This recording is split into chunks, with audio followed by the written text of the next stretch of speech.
and welcome to the HR Office podcast with Vezile. I've been busy the past few weeks trying to invite you and inform you about the podcast. Finally, we have our very first episode. My name is Vezile. One of the reasons why we have this podcast is to educate the students that are still studying towards the human resources qualification. And we've got those who are up and coming in the HR field that are still new and learning in their different companies. And we also want to share what happens in the HR space for those people who are not familiar with the environment. Some are just employees working in the companies and they know that there's an HR department. They don't have a clue. And one other important thing is that these sessions are going to be done through inviting experts in the different fields, your labor law experts, people who have had an experience in the HR environment, not necessarily HR people but employees. And we also have HR people who are going to share with us their experience as HR people in the workplace. And we also have people who are CEOs who will share with us what exactly it is that they expect of the HR department and the HR leader in the organization. And we have people that are working for the Department of Labor who are going to be teaching us and sharing with us what the mandate of the Department of Labor is. And we have people from the Labor Court who are going to share with us what the Labor Court does, as well as the CCMA, particularly in terms of dispute resolution. We all know that we have disputes in the workplace and people have issues that they would love them to be resolved. Some cannot be resolved internally. Some can only be resolved through a third-party process. So this is a platform where you're going to learn. Some of you may have issues that they don't know how to deal with, but we have people who have gone through what you may be going through now, who will be sharing their own experience in terms of inconsistent treatment that they may have experienced in the workplace. So we've got a lot of things that we are going to share with you. So please keep your ears on the ground so that you learn for yourself and your family. One other reason that led to this podcast is that I've got an HR experience of many years, I think about 22 years, and I've had experiences of my own. And I have had people who are asking me what do they do when they experience harassment. And some people are asking me, how do I deal with an unfair labor practice?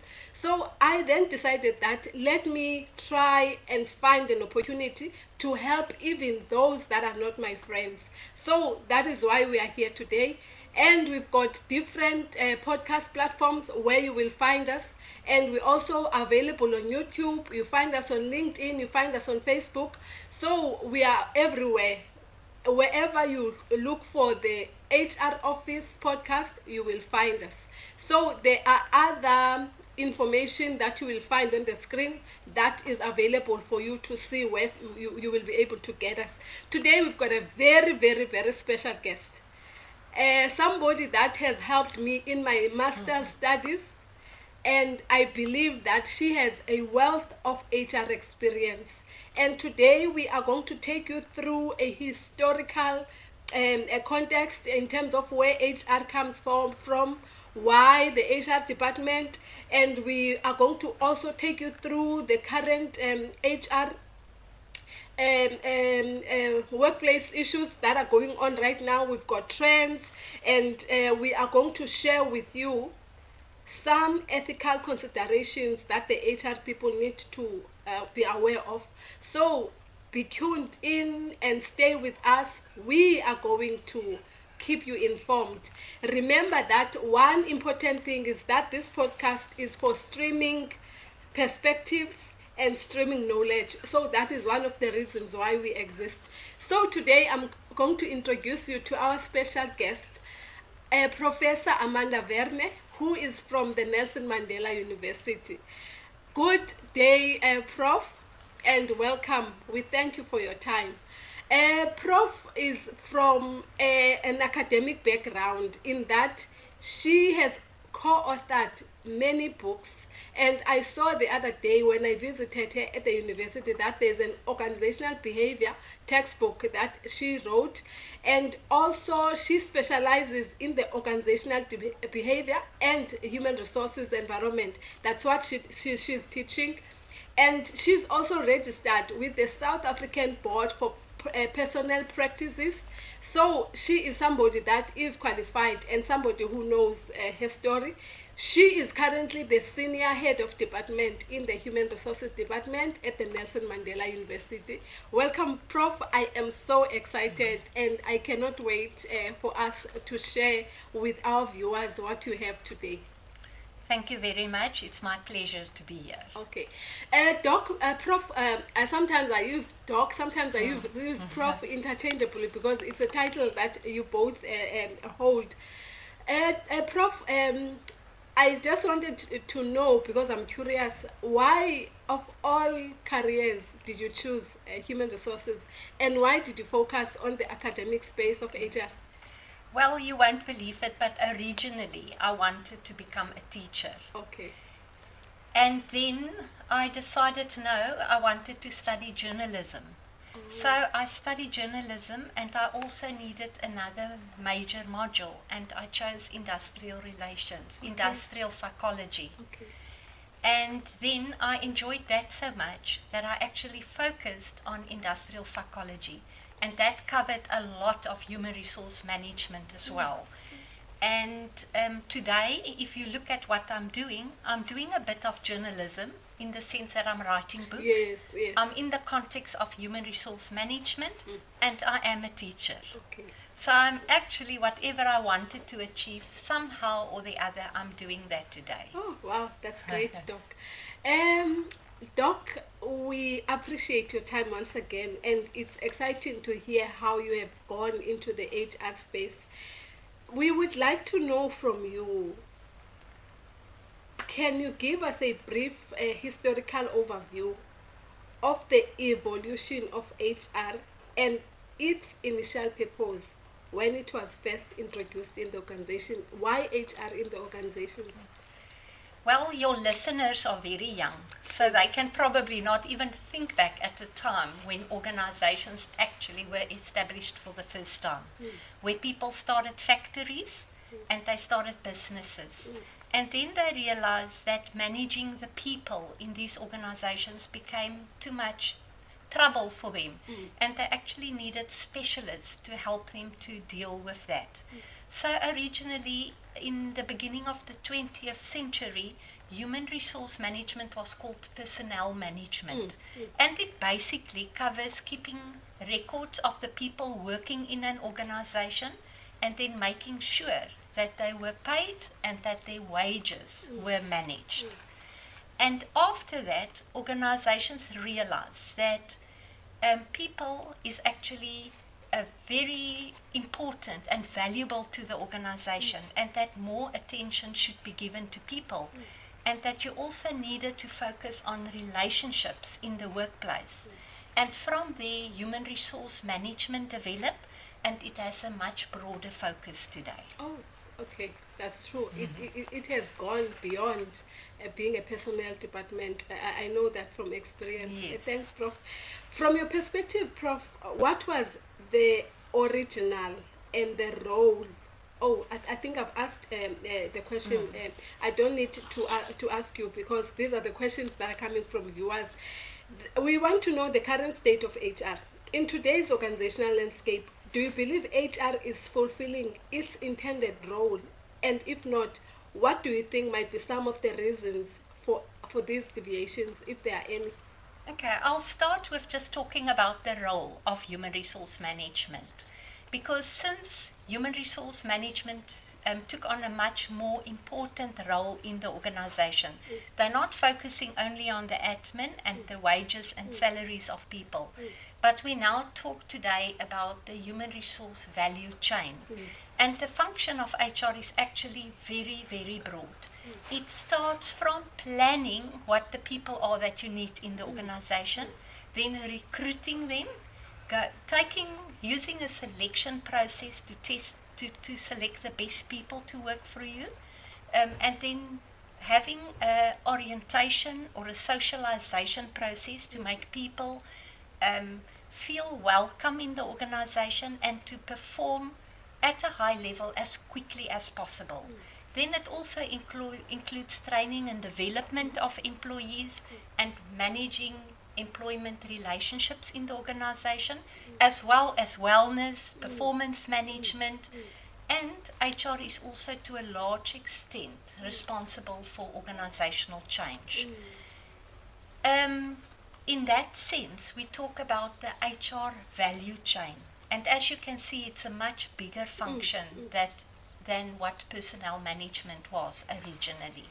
And today, most organizations, especially your bigger organizations, they invest a lot in the human resources. And the human resource management function has become very sophisticated. So to a large extent, the role of human resource management has grown. And if you want to describe it today, you can say HR has become a strategic partner in the organization that helps the organization plan for the future in terms of ensuring that they've got the right talent in the organization. At the same time, HR is an employee advocate, and that is HR is representing the interests of employees. So you've got different parties in the organization, you've got management, and you've got employees. And HR must ensure that the needs and expectations of both parties are met in an organization.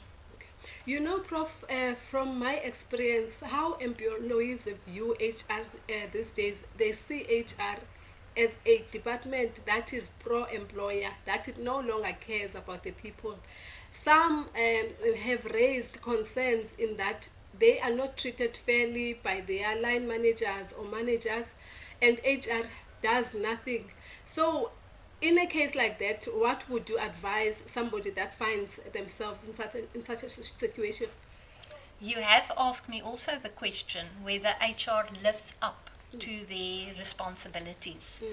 And in many organizations they do. But there are still organizations where human needs are not catered for. And there is therefore room for a lot of future human resource practitioners in that organization. If you find yourself in a situation where you feel your needs are not met, then you can talk to human resource management. They mostly is responsible for guiding and consulting line managers in the organization. People leave organizations not because of HR. Yes. They leave employees because of their direct line manager. True. Prof, how do you then balance those interests of the employee and that of the line manager, who now becomes the employer? Okay, so your question is how do an HR practitioner balance the different demands between the employer and the employee? Yes. One needs to look at the bigger context. First of all, there's a lot of laws in South Africa, as in any other country, that actually governs the employer-employee relationship. We have the labor law, we have the basic conditions of employment law, we have the Skills Development Act, and organizations need to adhere to that.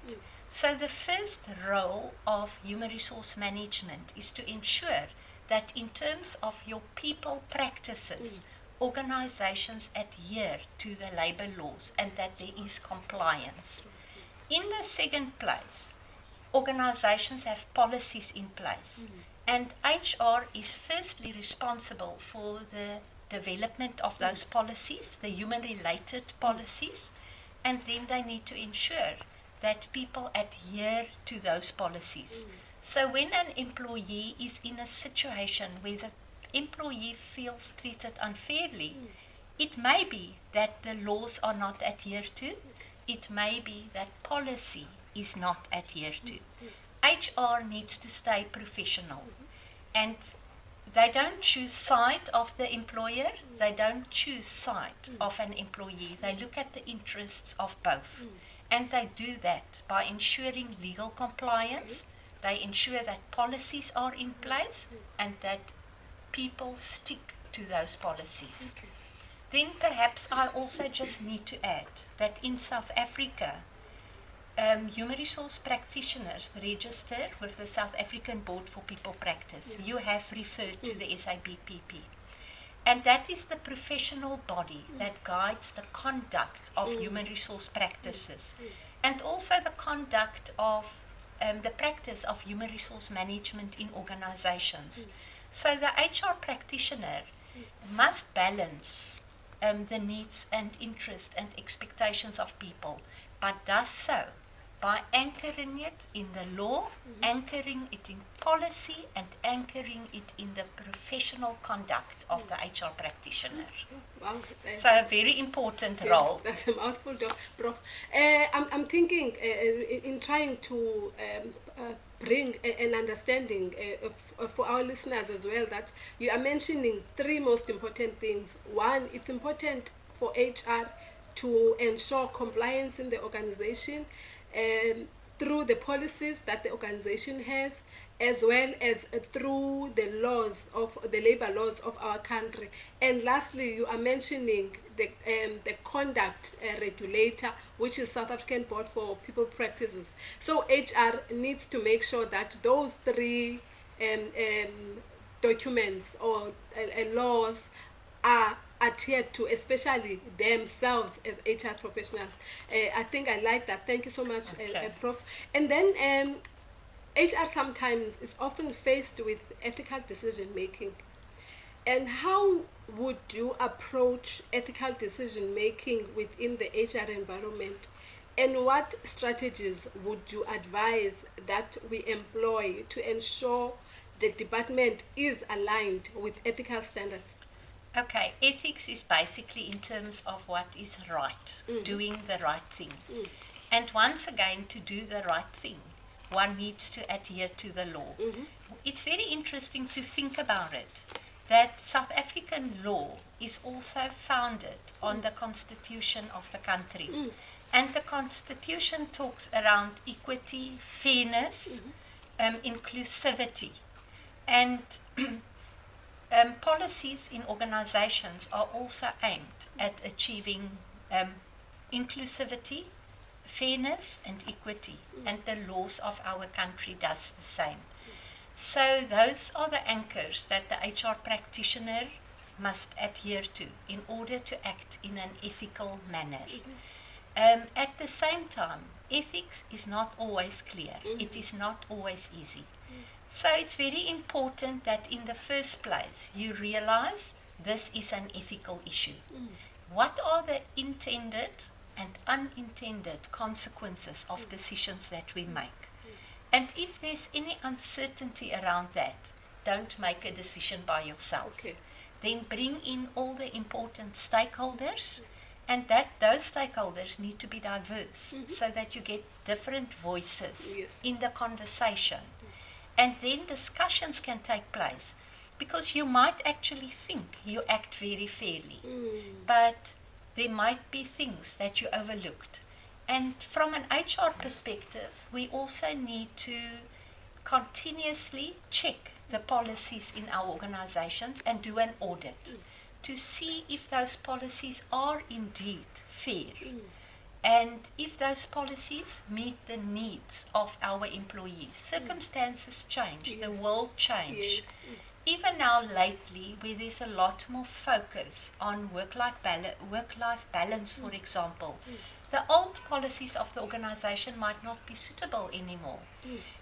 But you talk specifically about doing the right thing, doing the ethical thing, doing an audit of those policies, bringing voices in, and change those policies if they are not ethical anymore and if they don't meet the needs of the organization and the needs of employees. Okay, well, thank you, Prof. With the growing emphasis on employee wellness or well-being these days, how can HR actively contribute to creating a positive work environment that benefits employees and the organization? I always say, if you go look at HR, HR is actually a very small unit in an organization, and there's normally many, many employees. So HR cannot really connect with each individual on an individual basis.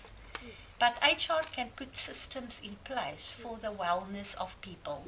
And for that reason, many organizations have wellness programs that they use. And they bring in, for example, if they have a medical fund, medical aid, they bring in the medical aid to come and do an assessment among employees to determine what the typical wellness issues in the organization are. They can also do an assessment and a survey among employees to find out what are their concerns related to wellness that employees experience. And then they can suggest strategies that's once again discussed in the organization, and then decisions are made around that, and policies are written, practices put in place to look after the wellness of employees. But I also have to mention, because HR is normally a small group of people, it is mostly the line manager that has a huge impact on the wellness of employees in terms of workload, in terms of having an understanding of the employee, and in terms of being an advocate for employee wellness. So the HR department needs to train line managers. They need to equip line managers in terms of how to manage people, in terms of wellness, in terms of practices that lead to unwellness. And lastly, HR can also teach employees about wellness, because ultimately when I'm at home, HR is not going to help me with my wellness. I need to take that responsibility. And we also need to think of modern technology.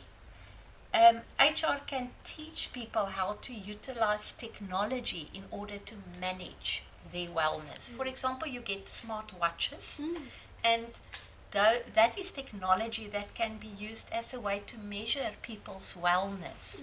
And it can also contribute as a tool or a mechanism to monitor wellness and to determine what needs to be done in the organization. Okay. Thanks, Prof. These days, there's also a talk about mental wellness. And most of the time, that comes from depression, being frustrated, or being bullied at work. And as a result, some people, because they don't have alternatives in terms of living and going and finding other means of income, what would you advise people who find themselves that mentally they are not well? Sometimes the watch may not necessarily pick up that they are not well mentally, and they find the only way is to be at work. Sometimes you will find that it's the HR manager or HR executive who is in that rut, who finds themselves mentally unfit. Okay. I must say, in many organizations, a lot of attention is given to wellness and to the wellness of employees. Managers are also employees. And HR also needs to look after the wellness of managers. At the same time, you can think about the senior leaders in your organization who have to direct the organization in terms of the future of the organization. They take responsibility for the whole organization, all the employees, And I sometimes wonder, is enough attention given to their wellness? So that's also an area that HR can give attention to. Your senior managers, your middle level managers, your supervisors, and your employees are all members of an organization, and their wellness is important. So organizations that do have medical aids, they also make provision for people to have counseling and to consult professionals to help them, because there are really a lot of mental challenges that we have as people that we can't deal with. And HR practitioners are also not trained in mental wellness like doctors or counselors. And provision can be made for that. And then HR is responsible for making that arrangement. Okay. But in general, we want to create an organization that has a positive organizational culture. And if we go talk about what is organizational culture, then it's really about the values that we share in the organization that influence our behavior. And those values are, for example, the value of caring, the value of appreciating diversity, the value of teamwork, the value of communication. And HR can drive organizational culture and make people ensure that an organization has values, that people are aware of those values, and that members of the organization interrogate, what do those values mean to me? What does it mean to care? Who do I need to care for? How do I care for my colleagues? As a line manager, how do I care for my employees? And line managers, they've studied engineering, or they plumbers, Yes. or they accountants. They have not necessarily been exposed to managing people. But HR professionals become experts in managing people. So they consult line managers and help them and train them and guide them in terms of how to manage people in the organization. Okay. That's So there's a lot to do. There's a lot I can hear from you, but there's a lot. And in terms of employee engagement and retention, how do you see HR contributing to employee engagement and retention? And what strategies do you think employers have successfully implemented in your experience? Okay. Perhaps I'll start by just explaining what employee engagement is. It is a word that we often use in the field of human resource management, and it is a word that's used in organizations, but not everybody knows what it is. In the past, the focus was on motivation, but engagement takes motivation to a deeper level. And engagement reflects the extent to which an employee feels totally involved with the work that they do on 3 levels. Whether the employee think about the work and is involved in problem solving. Secondly, whether the employee has passion for the work. And thirdly, energy to do the work. So it's actually on 3 different levels. Research among people in industry has shown that there are 2 outstanding things that contribute to employee engagement. And there's more, but I'll mention 2 things. One is employee development. Employees want to feel they grow, they go somewhere, they learn, they advance in their careers. And from an HR perspective, training and development is provided. Even if the line managers train employees, HR ensure that there's a training function and that training is provided for in the organization. People also want meaningful jobs, so they want to feel that what they do makes a difference. Yes. But ultimately, people want to feel I'm recognized in the workplace. So appreciation, recognition, the human aspect becomes very, very important. And that is also why the role of HR has evolved over time. It puts the focus on people.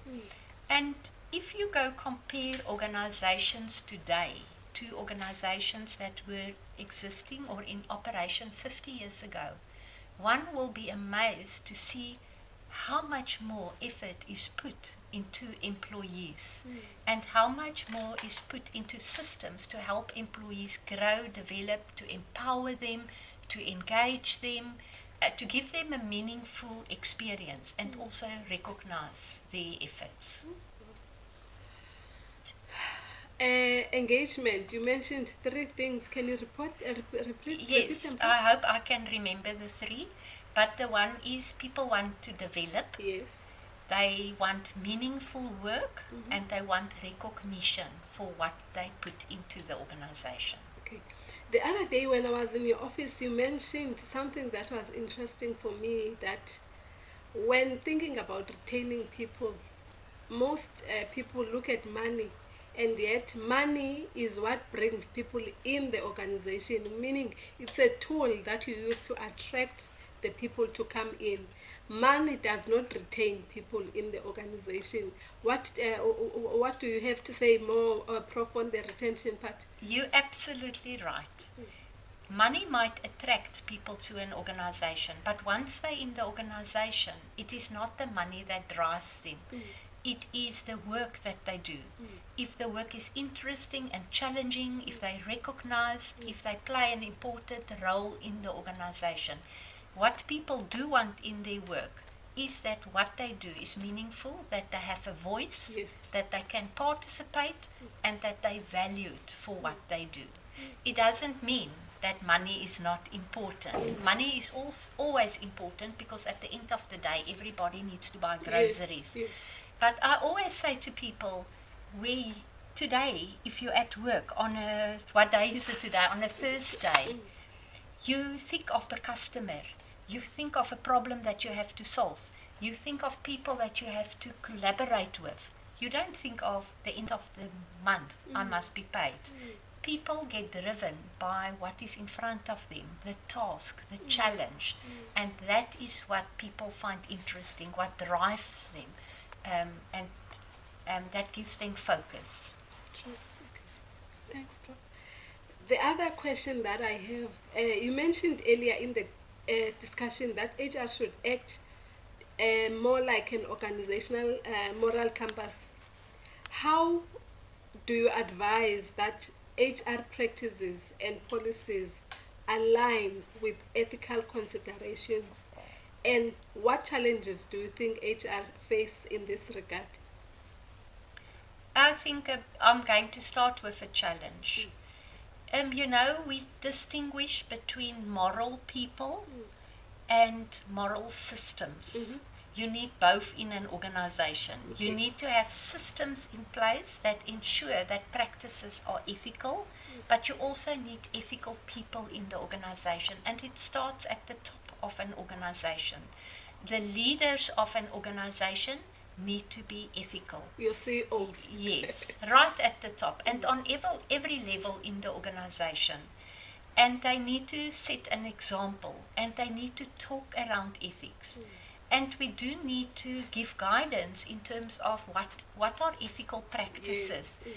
I mean, if you think of in terms of the accounting field, people are not supposed to receive gifts from those that they serve, because it creates a conflict of interest. Yes. And people don't always think about it. So it's very important to talk around ethics and to talk around what's ethical and what is not ethical. And HR takes a role in that perspective. So leaders need to act ethical, but you also need ethical systems in place, like a code of conduct. If people are not ethical, how do you deal with it? There must be an investigation. There must be a procedure to follow. And if we talk around the role of human resources is also responsible for ensuring that there's discipline in an organization. So one of the functions, I don't want to say one of the main functions, because I always hope we don't get to that. But unfortunately, one of the functions is too, that if people, I'm not going to say employees, because also managers and leaders, If they don't do what they're supposed to do and they act unethical, there will be an inquiry, there will be a disciplinary process, and there must be consequences for that behavior. If that's not in place, then you're going to say unethical behavior is acceptable.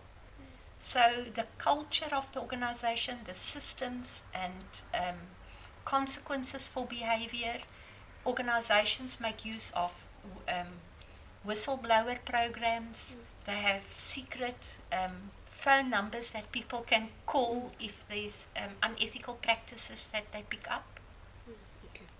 Okay. Prof, one other challenge that most of my colleagues in the HR space, not necessarily where I've worked, people that are working for other companies, especially the HR leaders, find themselves most of the time in a tight corner where the CEO wants them to act unethically. For instance, there's a recruitment and selection policy in the company, but the CEO wants them not to follow the process and they feel it's not right, but because the CEO is saying so, some of them find themselves in a position where they rather leave the organization and not address the issue with the CEO. What advice would you give an HR professional that finds themselves in positions where the CEO or the leader or the top leader of the organization wants them to do something that is unethical? Do you think leaving is the right thing to do? It is a very unfortunate situation, and it can be very, very difficult. So advice that I can give is not to try to deal by that by yourself. Take it into the HR department, take it into forums, and call upon the policy, call upon the law, and re-emphasize the values of the organization. It must be done all the time. I always say when we raise children, we don't say one day you're not allowed to fight, and then they will never fight with other children. It is something that you have to repeat all the time. And in organizations, we need to talk a lot around ethics and reinforce ethical practices. And HR then needs to stand together and through their conduct and through their discussions, try to influence the behavior of the CEO. They can engage in direct conversations with the CEO and talk around the consequences of those decisions. If you look around and you look in the papers and you read the news, you Google it, then you will see how many CEOs had also to leave an organization because they were unethical, and how they disadvantaged a lot of employees in the organization. And it is very, very unfortunate. But if you've done what you can and you find yourself in an organization that is very, very unethical, you can report it on levels, but I always feel at some stage you might say you have come to the end of your relationship with that organization. But one must always try to make a difference where you are. So don't jump, try and address it before Try and address see it. if it works. Okay. Try to address it, but don't go by yourself. Bring support in, so that there's a choir of ethical voices and practices in the organization. Okay. Thanks, Prof. What do you think the academic institutions, especially the HR department, your department, contributes to shaping the future of HR professionals and instill a strong ethical foundation in them? I sometimes hear that people say that schools or universities don't prepare children for the workplace. But then I look at you and see how successful you have been. And you were a student. You were prepared and you were equipped with the knowledge and the skills to be successful in the workplace. What universities do, and any other colleges do in order to prepare students for the future is that they don't just focus on book knowledge. Students are exposed to many opportunities to have work integrated learning. They are exposed to student organizations, and they also get involved in community work.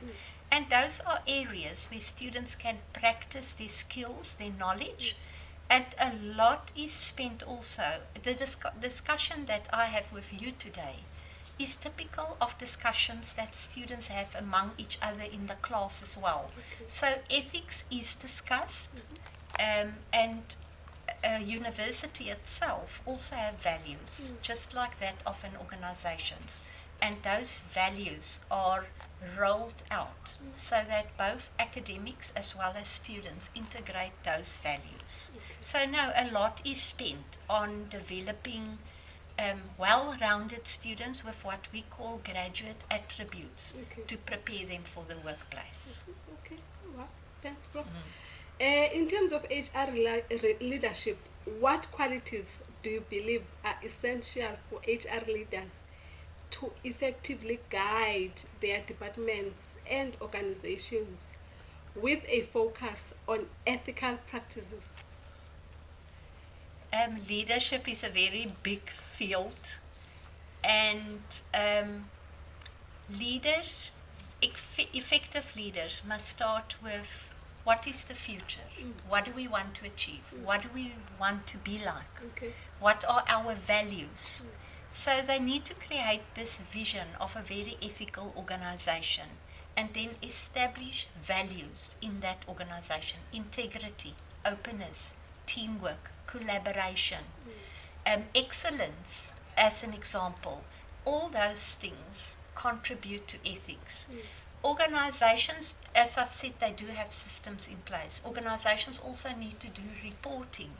And in reporting, they need to report on the extent to which they practice, in which their practices are actually ethical.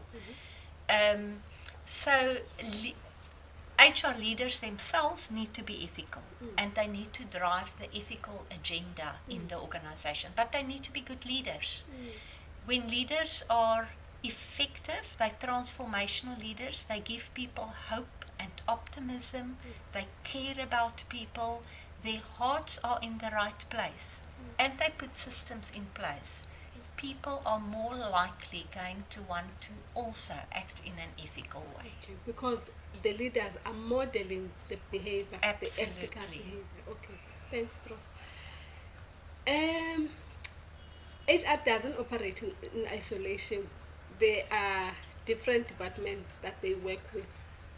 How would you encourage HR to foster collaboration between themselves and other departments to ensure a holistic approach to the organizational well-being?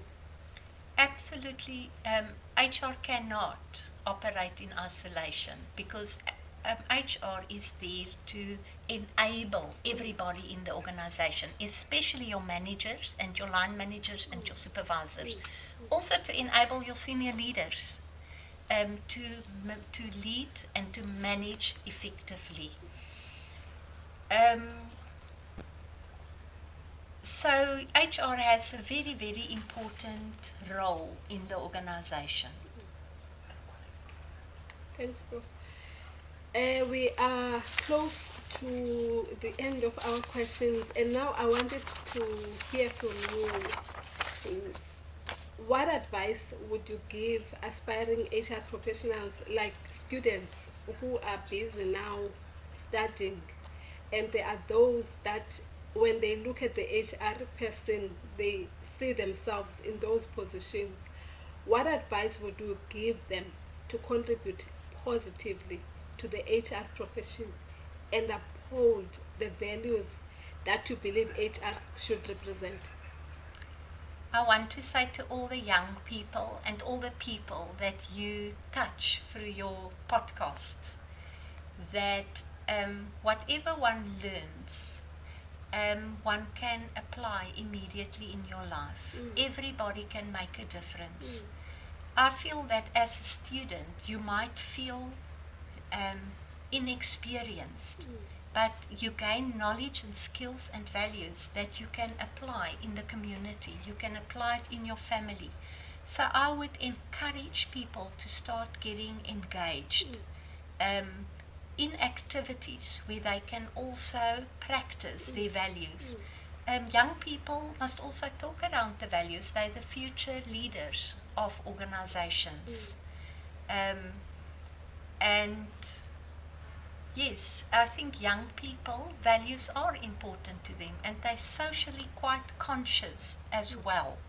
And they need to work together with each other, so that they also don't go alone, but have support in order, in terms of establishing themselves and in terms of establishing ethical practices. At the end of the day, organizations have values, but as individuals, we have values as well. And we need to step forward and we need to step up and practice those values in the circles that we move. But now I feel there's one question that I haven't answered quite properly. And just to come back to collaboration again. And yeah, for HR practitioners, it's very important to understand the business. Yes. If you, for example, working in a pharmaceutical company, go look at the operations, understand what they produce, the manufacturing process, talk to the, create connections with people in all the departments. So you then develop a better understanding of the organization. They develop a better understanding of your role of HR. So promote your role as an HR practitioner in the organization, but find out what the needs are of other people in the organization and create a network of working together to make an organization successful. Okay, thank you so much, Prof, for your time and the insights that you have given us today. I really appreciate it. I've learned myself, though I've been in the HR space, but from where you are sitting, we are bringing some perspectives which make one to think and want to change some certain behaviors. Viewers, I hope you have enjoyed this session. I have learned so much from Professor Werner as well. And just to bring a few points, as she mentioned at the beginning that the role of HR in the past was that of personnel management. It evolved with time. Managers cannot really manage the HR with the HR skill, but they need us HR professionals to help them, empower them in managing the people that report to them. Remember, there's a saying that people do not leave organizations, they leave managers. So for us to influence that people are staying in the organization, we need to empower the line managers to treat people better. We have engagement sessions that we encourage the supervisors and managers as well to have them with their team members. We need to ensure that there's a culture of collaboration between HR and the different departments, because without HR these days, I don't believe an organization will succeed. Organizations need that soft skill that comes with HR, which engineering managers and your technical managers do not necessarily have. So it's important that we bring HR closer. HR people are encouraged as well today that you need to stand up for ethical behavior, because people are looking at us. We need to uphold the values that will make people want to be where we are, to be like us. I hope you had a wonderful session. We need your views in terms of what you have enjoyed in this session. What would you like to see in future? We would like to hear from you. Your comments will mean a lot to us. This is the HR office with Vezile, and we are appreciating the fact that you have given us your ears. We hope that we will hear from you. We hope that you will suggest the topics that you would like us to talk about. And going forward, we will have different departments. As I've mentioned, Department of Labor is coming next, and we have a lot to learn from what is required, and we will be empowered as HR professionals. Don't forget that every Tuesday we are going to upload the sessions at 5:30 in the afternoon. Look out for these sessions because they are going to help you. You will have a better understanding of what the HR person is supposed to do. I hope to hear from you, and I will see you again next time when we upload, when we have the sessions. I hope you have a wonderful day. Enjoy yourself. Goodbye.